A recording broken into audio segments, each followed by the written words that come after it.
50 shillings I am bid, do I hear sixed anywhere. Going once, going twice. Sold to the gentleman in the back.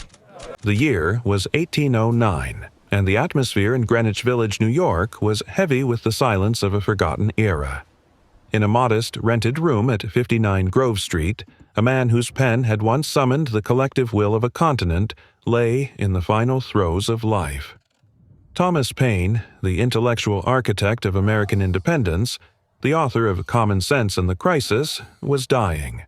Yet the nation he had helped to forge had largely turned its back on him. The acclaim that had greeted his initial return to the United States in 1802 at the invitation of President Thomas Jefferson had long since evaporated, replaced by a cold shoulder from the political elite and social ostracization by the public. Paine's final years in New York were marked by a stark contrast to his revolutionary heyday. He lived in relative poverty, his health failing, attended to by a dwindling circle of loyal acquaintances. Among them was Marguerite de Bonneville, a Frenchwoman who had accompanied him to America and who, along with her children, provided him with care in his declining days. The man who had written that "these are the times that try men's souls" found his own resilience tested not by war, but by neglect. The political climate had shifted. The revolutionary zeal had cooled into the pragmatic, often partisan business of nation-building. Paine, with his uncompromising views and radical philosophy, had become an inconvenient reminder of a more turbulent past. His writings on governance and philosophy, which challenged established norms, had alienated both the Federalists and the Populists, leading to a profound isolation. On June 8, 1809, Thomas Paine passed away at the age of 72. His death was not marked by the tolling of bells or state processions. There were no eulogies from the founding fathers with whom he had served. The New York Evening Post, in an obituary that reflected the conflicted sentiment of the time, noted with brutal brevity, "He lived long, done some good and much harm." This summation encapsulated the tragedy of Paine's later life, a legacy bifurcated between gratitude for his political service and disdain for his personal and philosophical stances. Paine had expressed a clear desire regarding his final resting place. He wished to be buried in the burial ground of the Society of Friends, Quakers in New Rochelle. Although not a member of the society, he respected their principles. His father had been of that persuasion, and he sought the quiet dignity of their grounds. He made a formal request to the local committee, specifically to Mr. Willett Hicks. However, the request was denied. The committee, concerned about the potential for controversy and the association with Paine's radical reputation, refused to grant him a plot. This rejection was a final blow to a man who had sought a community in death that he had struggled to find in life. Consequently, Paine's funeral was a somber and solitary affair. The procession that made its way to his farm in New Rochelle was shockingly small. Historical records indicate that only 6 mourners were present to pay their final respects. The list of attendees is a poignant testament to those who remained by his side when the world had moved on. Madame Marguerite de Bonneville, her 2 young sons, Benjamin and Thomas, Willett Hicks, the Quaker who had attempted to assist with the burial request but was bound by his community's decision, and 2 African-American men, whose names have unfortunately faded from many records, but who walked in gratitude for Paine's early and vocal opposition to slavery. Paine was buried in a corner of his own farm under a walnut tree in an unconsecrated, rugged, barren field. It was an isolated spot, far from the town center, underscoring his status as an outcast. A simple headstone was placed over the grave, inscribed with his name and age. For nearly a decade, the grave lay largely undisturbed, save for the occasional visitor. Over time, the headstone began to suffer from the elements and the actions of souvenir hunters who would chip away fragments of the stone, slowly eroding the marker of the man who had once defined the American cause. The farm itself, a 277-acre property seized from a loyalist and gifted to Paine by the state of New York in 1784 as a reward for his revolutionary services, stood as a silent witness to the changing fortunes of its owner. It was here, in the soil of the republic he helped conceive, that Paine was left to rest, forgotten by the nation's leaders but watched over by a few devoted friends. However, the tranquility of this rural grave was not to last. Across the Atlantic, forces were gathering that would disturb this peace in a manner no one could have predicted. To comprehend the bizarre events that would unfold in 1819, one must first understand the complex and volatile figure of William Cobbett. Born in Farnham, Surrey, in 1763, Cobbett was a man of immense contradictions and boundless energy. His life was a journey through the extremes of political thought, a trajectory that took him from being a staunch defender of the British establishment to becoming one of its most vociferous critics.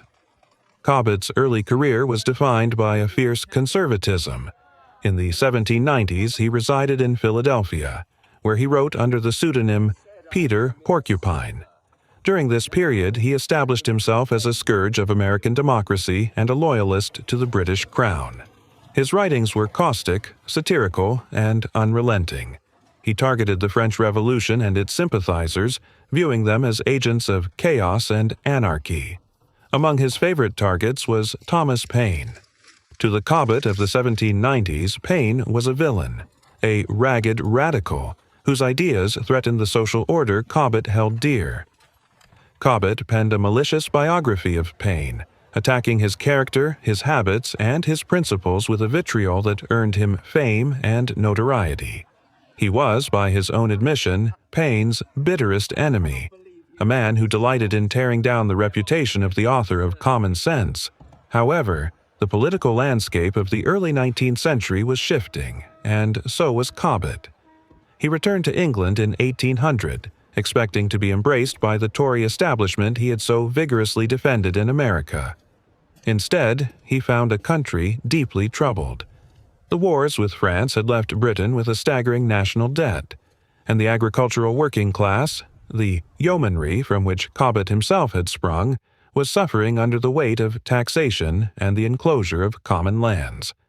Cobbett saw the rural poor being reduced to misery, while a new class of financiers and stock jobbers grew wealthy on government interest payments. The cognitive dissonance was profound. The England he had defended in his pamphlets did not match the England he saw with his eyes. He began to question the systems he had once championed.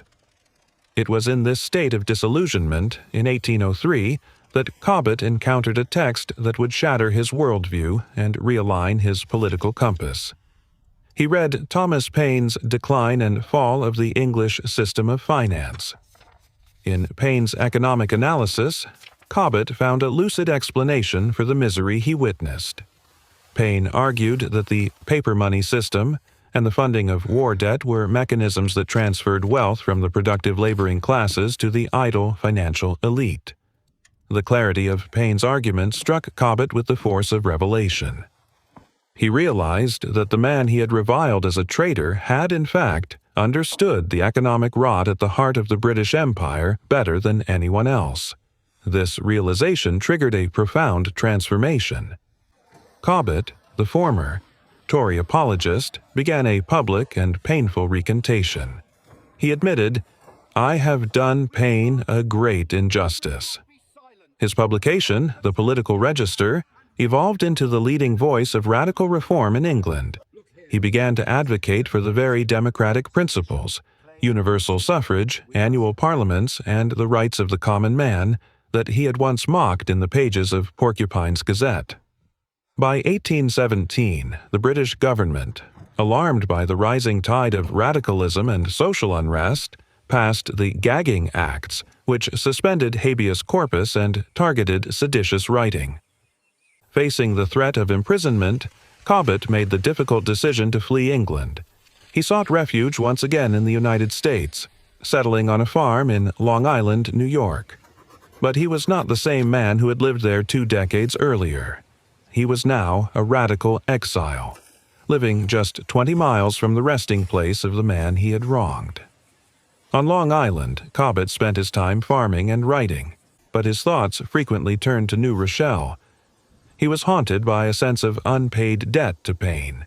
He visited the gravesite and was horrified by what he found. The neglect was palpable. The broken headstone, the encroaching weeds, the isolation.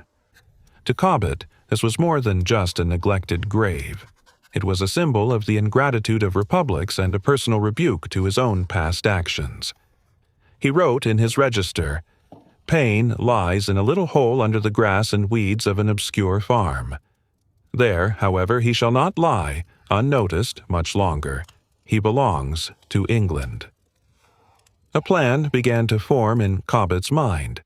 A plan so audacious, so theatrical, and so fraught with risk that it could only have been conceived by a man of his temperament. He would not merely write a defense of Paine, he would physically redeem him. He would exhume the remains and carry them back to England. He envisioned a grand return, a political resurrection, where Paine's bones would serve as a rallying point for the reform movement.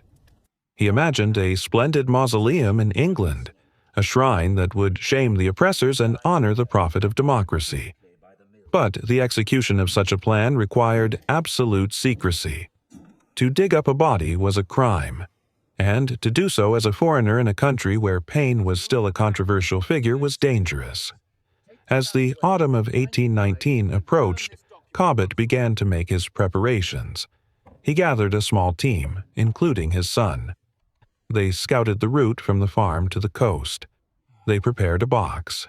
The operation to retrieve the remains of Thomas Paine was launched in the dead of night in the autumn of 1819. Historical accounts vary slightly on the exact date, placing it between late September and mid-October, but the details of the event paint a scene of clandestine urgency. William Cobbett, accompanied by his son and a few trusted agricultural laborers he had employed on his Long Island farm, arrived at the Paine property in New Rochelle under the cover of darkness. The team was equipped with the tools of the resurrectionist trade, shovels, pickaxes, and a new box intended to receive the contents of the grave. They worked quietly, acutely aware of the potential for discovery. Although Paine had been ostracized by the local community, the desecration of a grave was a serious offense that would likely incite the wrath of the local populace and the magistrates. The farm was situated in a rural area, but silence was paramount. The digging was arduous. The soil had settled over the coffin for a decade, and the work required physical exertion that must have seemed deafening in the stillness of the night. When the shovels finally struck the wood of the coffin, the sound signaled the point of no return. They carefully cleared the earth and pried open the lid. Inside, the skeleton of Thomas Paine lay largely intact, though the coffin itself was deteriorated. Cobbett, the man who had once wished Paine to the devil, now reached down with what he described as reverence to lift the bones of his intellectual mentor from the earth. They transferred the remains, the skull, the limbs, the noble bones, into the waiting box. However, the operation was not as stealthy as they had hoped. Whether it was the sound of the digging, the flicker of a lantern, or simply the suspicion of a neighbor, attention was drawn to the activity at the Paine farm. A posse, or group of local authorities, was alerted to the disturbance. What followed was a dramatic flight through the dark roads of Westchester County. Cobbett and his men loaded the box onto their wagon and whipped the horses into a gallop. The narrative of the chase suggests a desperate race to escape the jurisdiction of the local magistrates. The wagon careened down the old post roads, heading south towards the safety of New York City. The critical geographic choke point was King's Bridge, which spanned the Spuyten-Duyvil Creek, separating the Bronx, then part of Westchester, from Manhattan Island. Crossing King's Bridge was the moment of salvation. Once over the water and onto Manhattan Island, they were effectively beyond the immediate reach of the New Rochelle authorities. They had succeeded in their mission. The bones of Thomas Paine were now in the possession of William Cobbett, ready to begin their journey across the ocean. However, the difficulties were not over. Cobbett needed to secure passage to England, and his reputation was a significant liability. He attempted to book a berth on the ship Amity, a vessel owned by the Wright family. The Wrights, who were Quakers, refused him passage. The stated reason was Cobbett's insolent and offensive conduct on a previous voyage, but one can infer that his controversial standing and the nature of his cargo made him an undesirable passenger. This rejection forced Cobbett to scramble for an alternative. He eventually found a willing captain on the ship Hercules. In late October 1819, William Cobbett boarded the vessel. Among his luggage, hidden amidst his manuscripts and personal effects, was the box containing the mortal remains of Thomas Paine. As the ship pulled away from the New York docks, Cobbett believed he was carrying a holy relic that would ignite the fires of liberty in England. He could not have foreseen that he was instead carrying a curse that would haunt his reputation for the rest of his days. The Atlantic crossing in the late autumn of 1819 was a period of anticipation for Cobbett. He spent the weeks at sea formulating his plans for the grand reception he expected in England. He envisioned a hero's welcome, not just for himself, but for the noble of nature he was repatriating. He imagined processions, speeches, and a national subscription that would raise funds for a monument to rival the tombs of kings. The Hercules arrived in Liverpool in November 1819. The timing was significant. England was in the grip of severe political tension. Only months earlier, in August, the Peterloo Massacre had occurred in Manchester, where cavalry had charged into a peaceful crowd of pro-democracy protesters, killing 15 and injuring hundreds. The government, fearing revolution, was cracking down on radicalism with the 6 Acts. The atmosphere was toxic, and the arrival of the country's most famous radical agitator was a matter of intense public and official interest. When the ship docked, customs officials boarded to inspect the passengers' luggage. The scene at the Liverpool Custom House was one of high drama. A crowd had gathered, curious to see Cobbett and his entourage. When the officials pointed to the large wooden box among his possessions, Cobbett did not demur. He seized the moment for a theatrical reveal. He opened the box, exposing the skeletal contents to the stunned officers and onlookers. "There, gentlemen," he announced with a flourish, "are the mortal remains of the immortal Thomas Paine." The announcement rippled through the crowd and the press, but the reaction was not the solemn reverence Cobbett had anticipated. Instead of being hailed as a patriot returning a hero, Cobbett was immediately cast as a macabre eccentric. The act of digging up a body was viewed by many, even those sympathetic to Paine's politics, as grotesque and disrespectful. The resurrectionist, a term usually reserved for body snatchers who supplied medical schools, label stuck to him instantly. The Tory press seized upon the incident with glee. They painted Cobbett not as a revolutionary leader, but as a ghoul. The ridicule was savage and widespread. The famous caricaturist George Cruikshank produced a biting cartoon titled "The Political Champion Turned Resurrection Man." It depicted Cobbett as a demon or a grave robber, flying across the ocean with a coffin on his back, while Paine's skeleton grinned hideously. Even the radical community was divided. Many felt that Cobbett's stunt was a distraction from the serious political issues of the day, such as the fallout from Peterloo.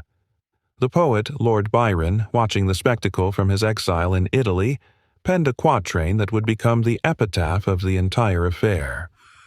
"In digging up your bones, Tom Paine, Will Cobbett has done well. You visit him on earth again, he'll visit you in hell." Undeterred by the initial mockery, Cobbett attempted to proceed with his plan. He hosted a dinner in Liverpool, hoping to rally the local reformers. However, the turnout was disappointing. He then set his sights on Manchester, the heart of the industrial North and the site of the recent massacre. He believed that parading Paine's bones through the streets of Manchester would be a powerful act of defiance, but the authorities were ahead of him. Fearing that the presence of the bones would incite a riot, they refused him entry into the city. The bones of Paine were turned away at the gates. The grand subscription fund for the mausoleum was launched, but it failed miserably. The working people of England, struggling to feed their families, had little money to spare for a tomb, especially one championed by a man whose judgment was increasingly questioned. The project stalled. Cobbett's folly became a byword for the entire enterprise. Instead of a marble monument, the bones remained in their wooden box. They traveled with Cobbett as he moved from Liverpool to London and then to his various residences.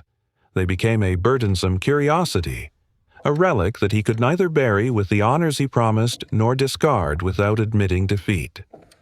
For the next 15 years, the bones of Thomas Paine sat in Cobbett's possession, a silent reminder of a grand gesture that had descended into farce. William Cobbett died in June 1835 at his farm in Normandy, Surrey. At the time of his death, the box containing Thomas Paine's remains was still in his possession, stored in a trunk. He had never managed to build the mausoleum, and he had never given the bones a proper burial. In his will, the effects of his estate were to be auctioned, but the auctioneer, perhaps out of a sense of decency or legal caution, refused to include the human remains in the sale.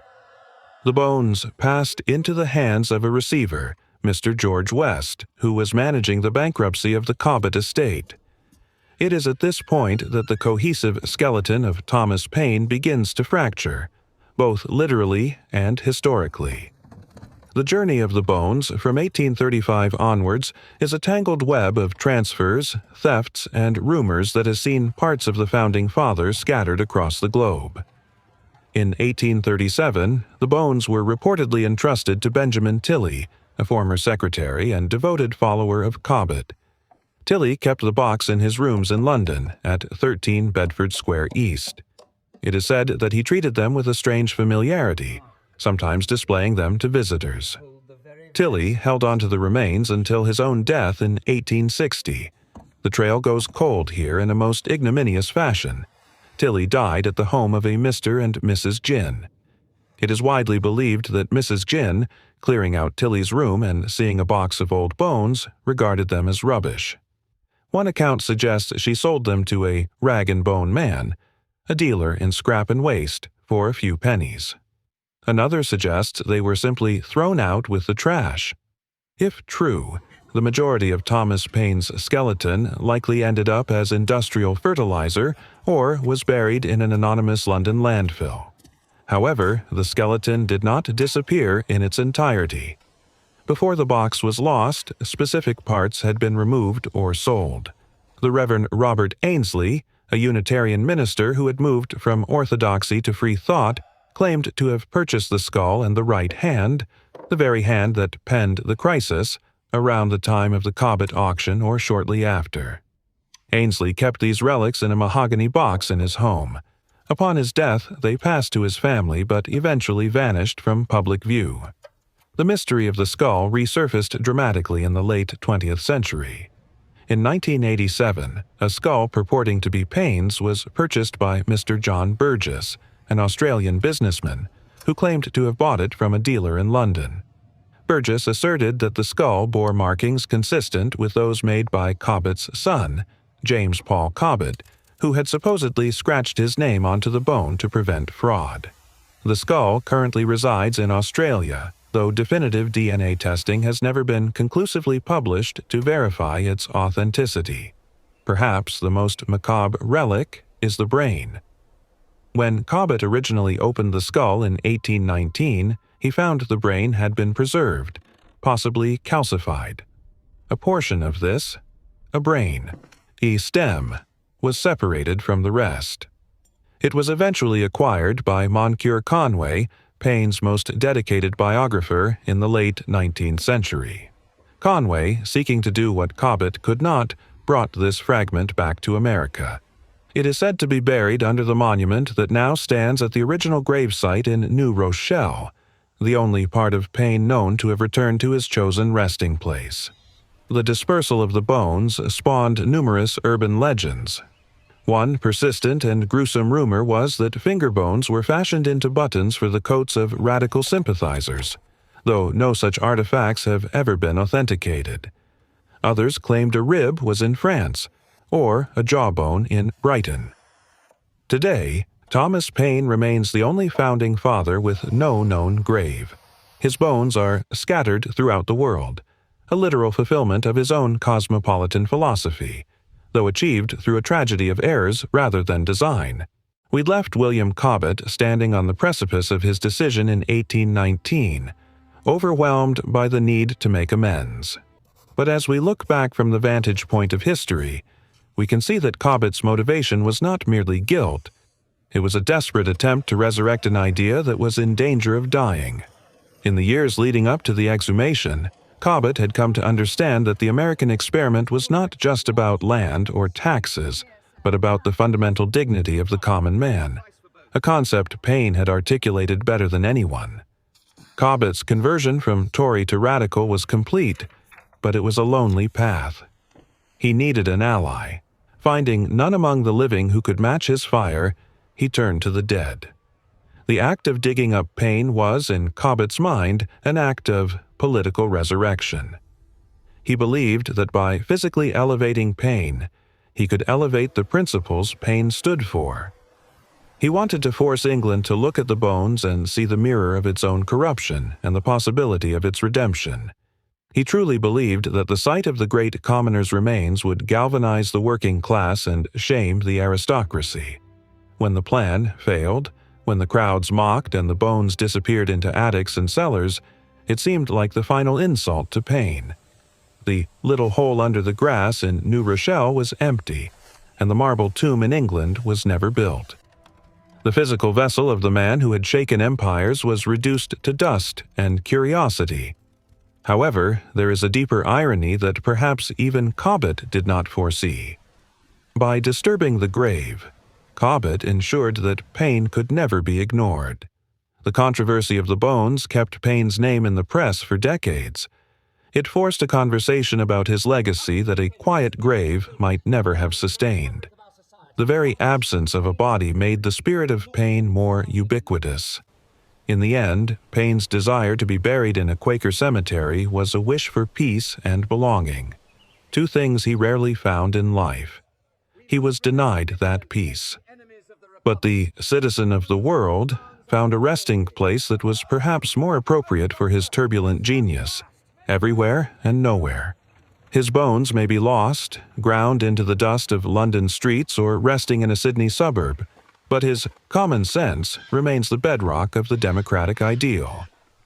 Cobbett's theft was a failure of execution, but a triumph of memory.